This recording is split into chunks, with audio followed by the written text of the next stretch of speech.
بسم الله الرحمن الرحيم. يا أيها المزمل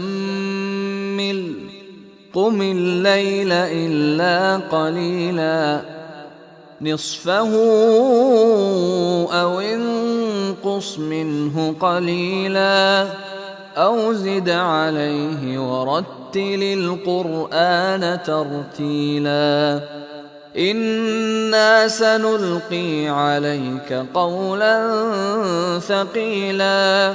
إن ناشئة الليل هي أشد وطئا وأقوم قيلا. إن لك في النهار سبحا طويلا. واذكر اسم ربك وتبتل إليه تبتيلا.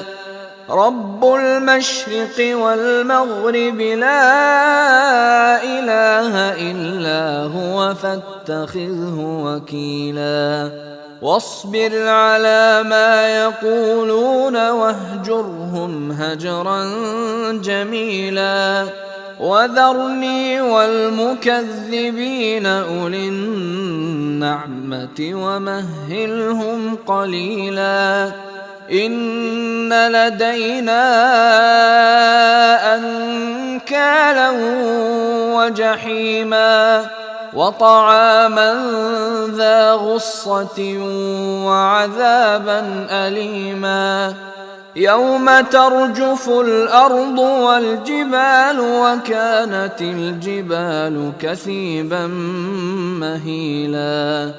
إنا أرسلنا إليكم رسولا شاهدا عليكم كما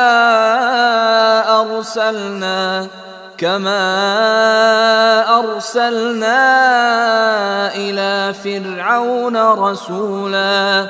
فعصى فرعون الرسول فأخذناه أخذا وبيلا. فكيف تتقون إن كفرتم يوما يجعل الولدان شيبا. السماء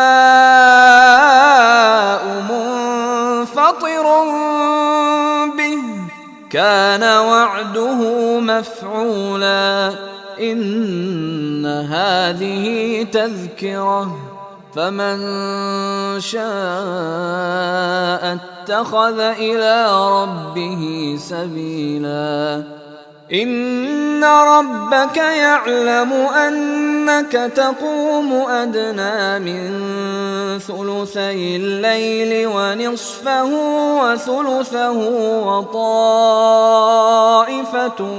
من الذين معك والله يقدر الليل والنهار. علم أن لن تحصوه فتاب عليكم فاقرؤوا ما تيسر من القرآن. علم أن سيكون منكم مرضى وآخرون يضربون في الأرض يبتغون من فضل الله وآخرون يقاتلون في سبيل الله فاقرؤوا ما تيسر منه. وأقيموا الصلاة وآتوا الزكاة وأقرضوا الله قرضا حسنا وما تقدموا لأنفسكم من خير تجدوه عند الله هو خيرا وأعظم أجرا. واستغفروا الله إن الله غفور